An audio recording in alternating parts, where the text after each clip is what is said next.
Entrevista, porra. Sejam muito bem-vindos a mais um Infelizmente Entrevista. A entrevista do Infelizmente FC, o podcast onde o pior time é o seu. Primeiro, Thiago Trindade e Richard Baluta, vocês já estão cansados de ver nossa cara, toda vez a gente está aqui basicamente, mas hoje tem mais um convidado. Vocês estão olhando a camisa bonita desse menino bonito e estão dizendo assim, mas esse bicho é cara de pau, chama muito torcedor do Vitória, chamo mesmo, não posso fazer nada. Vou chamar e que não gostou, azar. Leonardo Santiago. Léo, eu quero te pedir duas coisas. Eu quero que você fale quem você é, como você se envolveu com o futebol, pessoalmente e profissionalmente. Eu quero que você nos diga como você se apaixonou pelo Vitória e um ídolo e o principal pra gente, um jogador que você odeia. Aí, galera, tudo certo? Vamos lá. Na verdade, minha família é toda Vitória, né? Eu até, um desafio que teve recentemente no Twitter, eu coloquei tanto a parte materna quanto a parte paterna, todo mundo Vitória. Então, já é algo que vem antes de mim. Especialmente meu avô, é até engraçado isso, meu avô da parte materna e meu pai foram os principais motivos pelos quais eu sou Vitória. Especialmente meu avô, que eu ia muito pro Barradão com ele quando eu era pequeno. Sempre gostei, né? Sempre gostei. Sempre acompanhei de perto, meu avô e meu pai sempre foram presentes em estádio. Hoje em dia não são mais tanto, até pela questão do tempo também, da idade.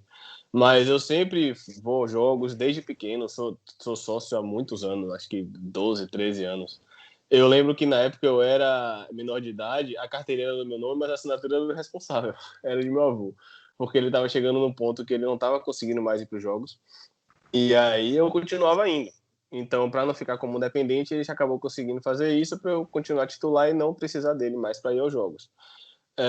Sempre me envolvi com futebol, sempre gostei, não só de, obviamente, ver o Vitória jogar, mas sempre busquei entender o jogo, busquei entender como é que as coisas funcionam. Entrei na faculdade em 2014, na UNEB, em Relações Públicas, Comunicação Social e Relações Públicas, e em 2015 comecei a escrever no Arena Rubro Negra, que é um site sobre Vitória, que acredito que da torcida a galera conhece. E eu sempre fui um cara muito comunicativo, não sei se vocês sabem disso, mas eu sempre gostei bastante de falar. E aí comecei a escrever no Arena, consegui outro estágio também na época, mas não era voltado ao futebol. É importante que no Arena não era um estágio remunerado, era realmente colaborativo. E aprendi muito, passei a cobrir treino, fazer rede social, assessoria, e não na parte profissional foi muito importante. Depois desses 2 anos no Arena, eu consegui um estágio no Vitória mesmo, onde eu estagiei na ouvidoria. Primeiro foram 5 meses na ouvidoria e a parte de comunicação era basicamente toda comigo, porque só tinha eu de comunicação. Então é aquele famoso estagiário que tem que resolver tudo, né? E aí depois o clube passou por uma reformulação no meio do ano e eu passei para o setor de mercado e comunicação, onde em tese eu faria as redes sociais, mas mais uma vez o estagiário faz tudo. Então eu acabava fazendo um pouco de tudo, fazia assessoria, rede social, precisava de alguém para fazer a matéria do treino, eu fazia. Precisava de alguém para cobrir os eventos, eu fazia. Era, na verdade, assim, eram funções que eu já tinha feito no Arena, só que é diferente quando você está em um veículo de comunicação que é feito de torcedor para torcedor e quando você é o clube. É totalmente diferente. E tive essa experiência, saí do clube, meu contrato de estágio acabou em 2018, não lembro se foi julho ou agosto. Hoje eu trabalho na agência de comunicação, na agência de publicidade, mas eu continuo buscando ir atrás do meu sonho, né, que é trabalhar com futebol. Quem gosta dessa cachaça não larga, é difícil. E aí eu continuei fazendo alguns cursos. Mesmo fora do mercado, eu fiz um curso de gestão na Universidade do Futebol. Conheci uma galera, fiz um network bacana. E recentemente fiz um curso no Futebol Interativo, onde os maiores alunos do curso, que era Marketing no Futebol, conseguiam experiências práticas em clubes. Tinha Sport, Fortaleza, Botafogo da Paraíba, o próprio Vitória, Jacuipense, Atlético Goianiense e mais alguns outros dois que eu não me lembro agora. E aí eu coloquei para o esporte e acabei indo para o esporte. Só que eu não consegui concluir o período de um mês por causa da pandemia. Eu tive de voltar com 15 dias. Mas mesmo assim foi importante porque eu já cheguei lá no dia de Esporte Santa Cruz pela Copa do Nordeste. Então assim, eu já cheguei no dia da operação de jogo, já o bicho pegando, a expectativa, porque as coisas lá não estavam tão boas, tinham melhorado, né? Agora voltou a piorar. As coisas lá já não estavam tão boas e o esporte ganhou, deu uma aliviada, então você consegue ter uma semana tranquila de trabalho. Até porque clássico influencia muito, clássico sempre vai influenciar, né? Por mais que eu já tenha trabalhado em Match Day, no Vitória, Bavi, aquela coisa toda, É diferente quando você chega em um lugar que a operação é diferente, a cultura é diferente, a forma de trabalhar, de um modo geral, é diferente. Então foi muito importante para mim. Recentemente eu tô fazendo um curso também na plataforma nova, na GoUp. Eu assinei o plano deles, que na verdade são vários vídeos, né? Como se fosse a plataforma de, entre aspas, de streaming, só que tem vários conteúdos diferentes. E continua aí, estudando, procurando oportunidade para quando aparecer, ter condição de voltar e poder ajudar. Agora você fez muita pergunta, repita as perguntas aí que eu tenho que lembrar. O ídolo e o jogador que você odeia e qual a parte do Vitória você vai responder? Tá, ídolo eu tenho 2. Ramon e Wanderson, eu sou de 95. Eu sou de 95, então assim, foram os caras que mais me marcaram. O Wanderson chegou com Vitória na Série C e chegou na final de Copa do Brasil. Era um cara que eu ficava tranquilo, que eu sei que no Bavi tinha confusão, eu podia ficar tranquilo que ele tava no meio pitando o juiz, então era de boa. E Ramon, porque Ramon joga muita bola, né? Reizinho do Barradão jogava demais. E assim, eu vi ele 8, 9, 10. Falam que na primeira passagem ele jogou mais ainda, eu não vi. Então, se ele jogou mais do que aquilo, então, imagine. São meus 2 ídolos, assim, de longe, disparado, não tem comparação pra mim, esses 2. O jogador que eu mais odeio, bicho, rapaz, acho que o jogador que eu mais xinguei em minha vida foi Mansur, velho. Rapaz, eu ficava nervoso, velho, com o Mansur, velho. Mas, assim, você sabe me conhece, eu evito ao máximo xingar durante o jogo, vaiar durante o jogo. Pra mim, vai, é só no intervalo quando o jogo acaba. Eu não gosto, sacou? Eu não acho que ajuda, eu acho que atrapalha. Cada um vê de uma forma, eu acho que atrapalha. Mas, velho, não tinha condição, pô, não tinha condição. Era irritante, o cara, nossa, dava cruzamento, tomava a bola nas costas, era titular e insistiam, assim, eu não consigo entender. Então, acho que o jogador que eu mais cheguei em minha vida foi Mansur. Eu acho não, eu tenho quase certeza. Olha que o menino não é corneteiro. E assim, você falou que trabalhou com a parte de rede social do Arena e do Vitória. E a gente fica assim, não, que a rede social pode ser assim, pode se aproximar mais do torcedor e tal. Eu queria que você falasse aqui, quais são as principais diferenças entre uma rede social de você, por mais que seja um representante da torcida, uma rede social pessoal, a rede social de um canal independente de notícia, como é o Arena, e a rede social oficial do clube, como quais seriam as principais diferenças e tal, tom, linguagem, essas coisas todas. É até um debate que existe até hoje, né? Por exemplo, teve um debate recente que falaram no grupo, eu não me lembro agora qual foi o grupo, que o Vitória sempre é o último a publicar as notícias. E aí eu falei, velho, assim, o clube não é portal de notícia. Os Instagrams de torcedores, que são portais de notícia ou veículos de comunicação com a Arena, que é o Arena, tem uma liberdade que o clube não tem. Existem trâmites dentro do clube que, por exemplo, você só pode anunciar um jogador quando ele assina e a documentação vai. Antes disso, não adianta. Então, o cara tá aqui assinando o contrato, já pode divulgar. Não, não pode divulgar. Sabe por quê? Porque quando você tá tratando do clube, você tem que tomar cuidado. Deus me livre e guarde. O cara tá perto de assinar o contrato, o clube divulga que ele assinando, no dia seguinte ele aparece em outro clube. Isso já aconteceu, inclusive. Então, quem é que sai de incompetente? O clube sai de incompetente, as pessoas saem de incompetente, você sai de incompetente. Você tem que ter um cuidado com o clube que você não tem tanta liberdade assim. Não significa que a sua linguagem precisa ser extremamente formal, vamos dizer assim. Você tem que achar um tom.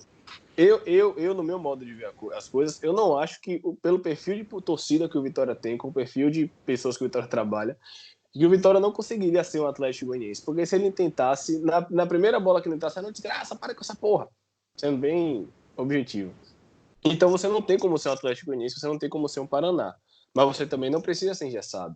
O grande desafio, na verdade, da questão da linguagem das redes é encontrar esse tom, é saber para quem você está falando e no momento certo. Porque quando a bola está entrando, as piadas funcionam. Quando a bola está entrando, tá todo mundo feliz, tá tudo maravilhoso. Mas você não vai ganhar o ano todo. Você vai tomar porrada, você vai perder jogo, você provavelmente vai perder algum campeonato. A não ser que você ganhe tudo, né? Um caso de 1 milhão. Então, nessas horas, aquela brincadeira que você fez, estava todo mundo achando maravilhoso, quando a bola entrou, ela volta dobrada.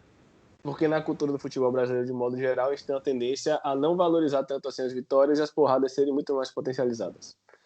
Então, não é que você não possa brincar, não é que você não possa fazer uma linguagem mais descontraída, mas você tem que achar o tom. Se você for escrachado demais, você vai tomar porrada, velho. Você pode ter certeza disso. A gente viu esse ano, né? Quando o Bahia fez graça antes, tomou um pau. E aí, quando ganhou o Baiano, devolveu. Vitória fez a brincadeira. Eu acho que eles até chegaram a pagar o tweet. Eu posso ser clubista aqui? Sempre. Fizeram a brincadeira, mas apagaram, não aguentaram, né? Aí Pois é é. fácil. Aí é bom. Aí é massa fazer resenha. Tá Tem que parecendo deixar lá, meu irmão. Tá parecendo um certo amigo seu que é do lado de lá, né? Ele disse, deixa ele falar, meu. Vamos falar de outra coisa. Deixa esse bicho falar, não vale a pena, não. Vou deixar- Ele é meu brother, eu tô gastando, mas não vale não. Eu vou deixar o menino Richard trazer agora aqui algum ponto interessante, até porque senão isso aqui ficou quase um monólogo. Richard, o que é que você quer perguntar para Leonardo?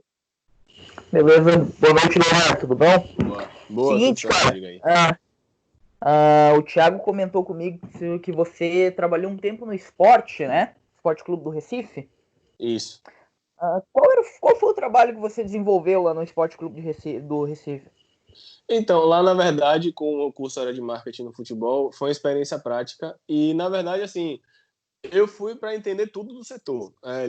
Licenciamento, como é que estava funcionando, comunicação, como é que estava rodando, patrocínio, como é que estava rodando, as próprias redes sociais, a parte de comunicação, assessoria, futebol, como é que estava funcionando. Então, na verdade, no Vitória eu fazia um pouco de cada, mas eu não tinha tanta proximidade, por exemplo, com a parte de licenciados, com a parte de patrocínio, porque isso na época era mais voltado para o marketing, não para a comunicação. Como eu sou formado em comunicação, minha área acabava sendo mais rede social, assessoria e tudo mais. Quebrava um galho em tudo, óbvio.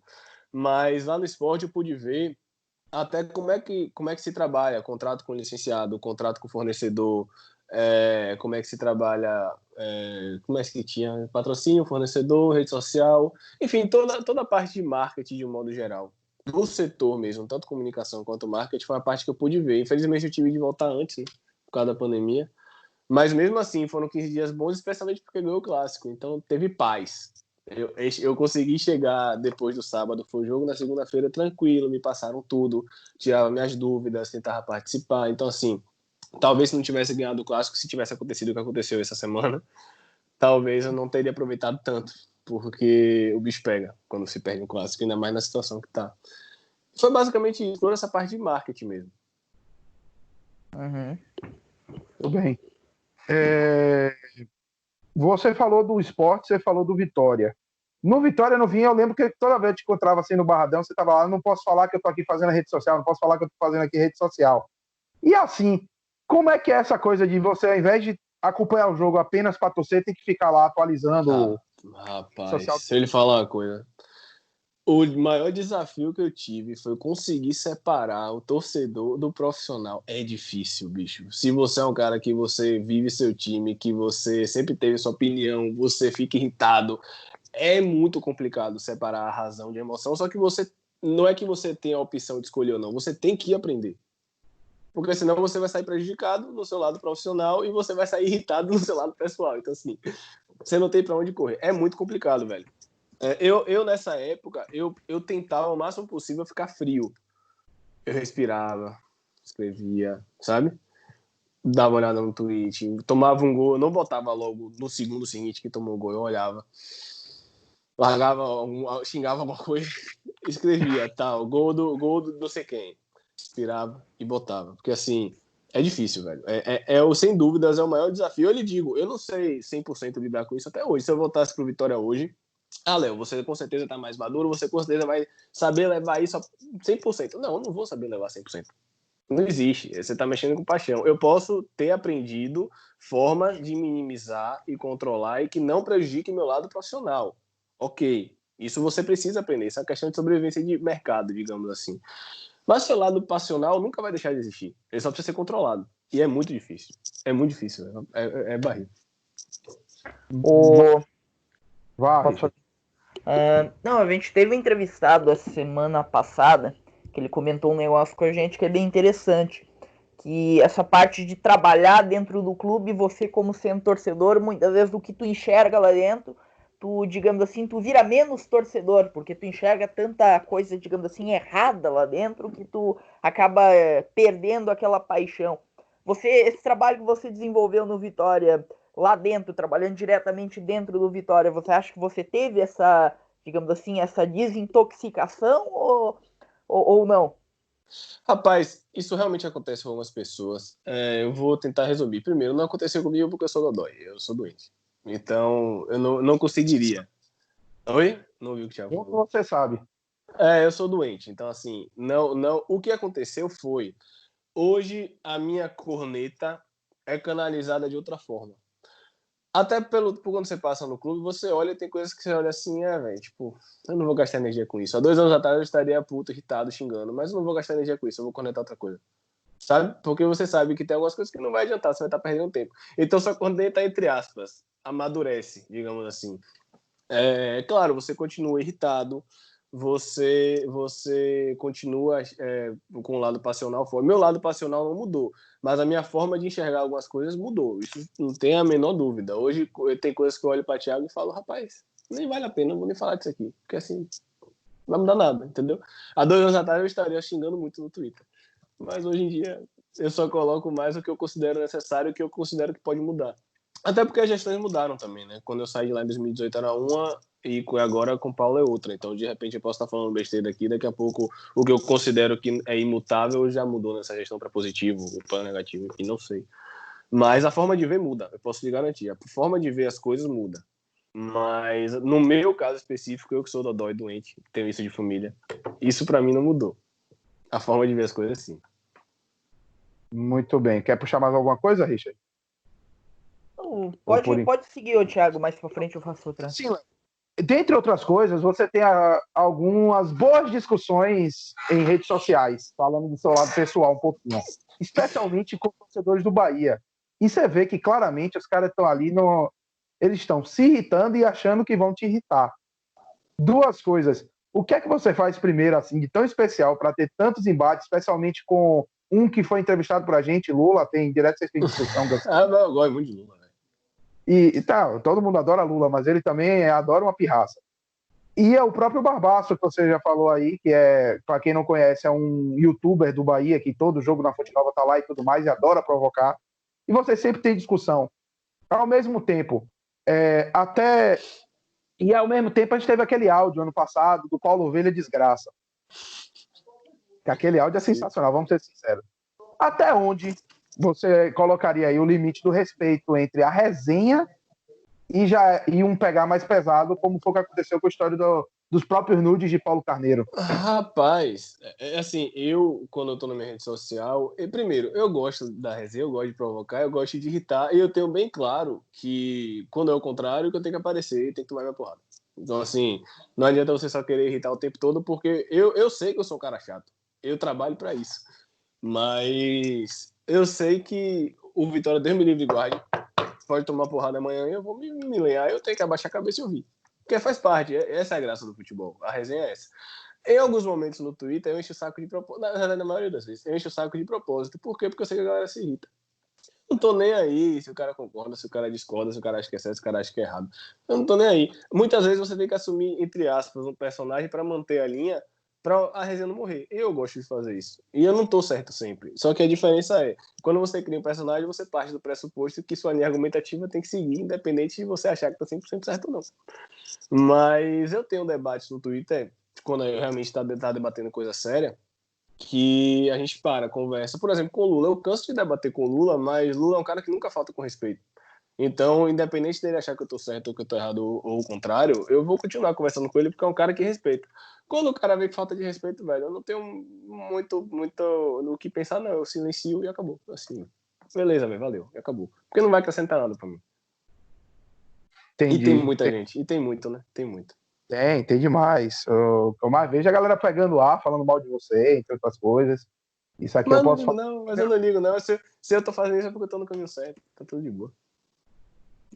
Beleza. E é bom deixar claro que eu tenho essa postura hoje porque eu sou torcedor. Então, eu não tô nem aí.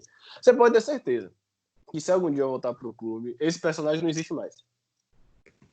Não existe. Leonardo torcedor, Leonardo sócio é uma coisa. Eu posso continuar no futuro colhendo fruto das pessoas que enchiam o saco, e aí daqui a um tempo eu posso estar calado, a galera vir me bater, não tem problema, eu tenho plena consciência disso.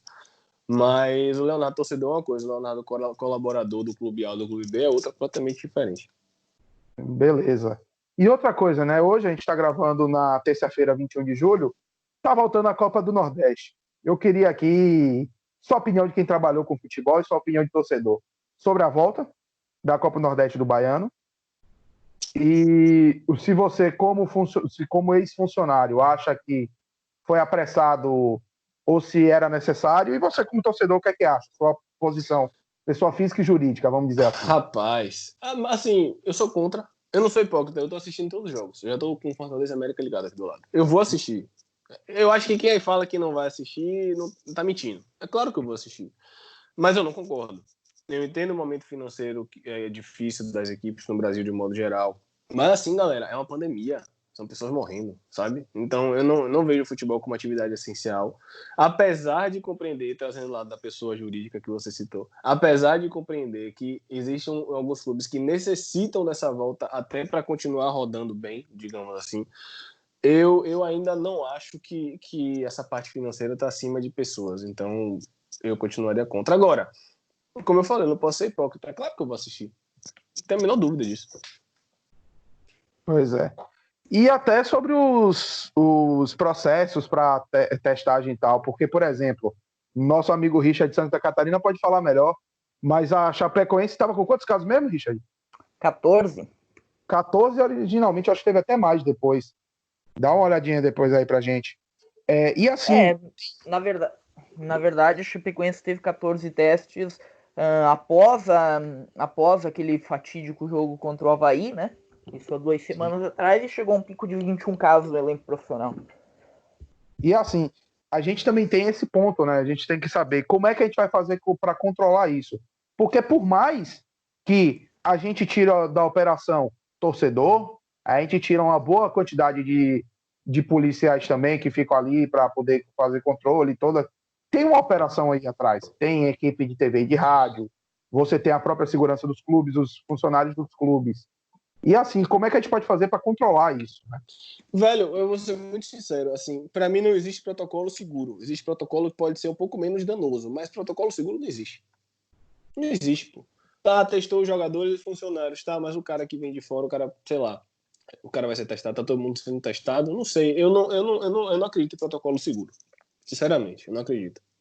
Especialmente se tratando de uma pandemia, eu não acredito nisso. Você tem protocolos para reduzir o risco, beleza. Você tem protocolos para minimizar eventuais danos que possam vir a ocorrer, você trabalha para que eles não ocorram, beleza. Mas não existe protocolo seguro, isso não existe em lugar nenhum do mundo. Não tem como. É muita gente envolvida numa partida de futebol para você dizer que é um protocolo seguro. Não rola. Muito bem. Richard, você tem mais alguma pergunta? Eu tenho uma pergunta, até não esperei até o timing.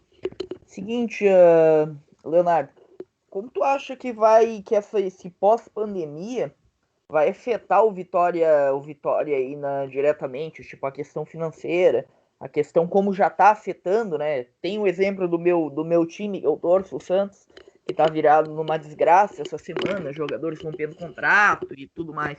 Eu gostaria de saber, assim, como é que tá o panorama do Vitória durante a pandemia, nesse pós-pandemia, se existem, tipo, se tá atrasando salário, como é que tá essa questão aí? Tu pode falar pra gente. As questões internas do clube eu realmente não sei. Como eu tô fora, eu não sei. O que me parece vendo de fora, eu posso estar falando besteira aqui, inclusive, tá?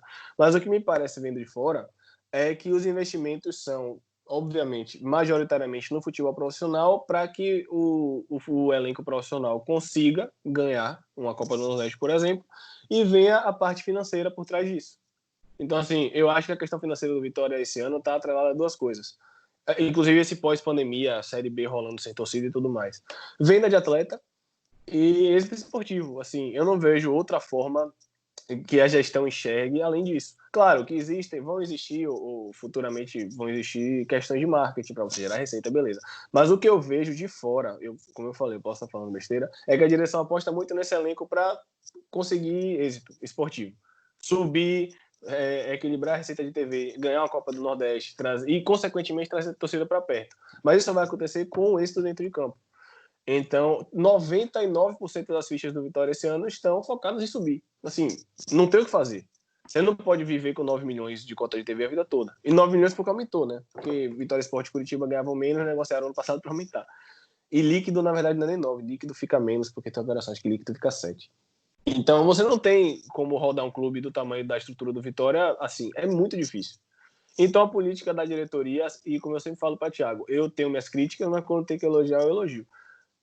A política da diretoria é muito simples, é botar os meninos para jogar, fortalecer o processo de transição, conseguir êxito em campo para que esses meninos tenham destaque e o Vitória suba, eles sejam vendidos no futuro. Assim, Para mim, de vendo de fora é muito claro. Isso eu não discordo disso. Infelizmente, existe a prioridade hoje, a prioridade é essa. Certo. Bom, eu ia perguntar no geral, né? Mas Richard já adiantou. Eu vou então fechar aqui. Você falou assim, mais ou menos sua perspectiva, mas então voltando à Copa do Nordeste, o Baiano, o Vitória ainda está na Copa do Brasil e a Série B.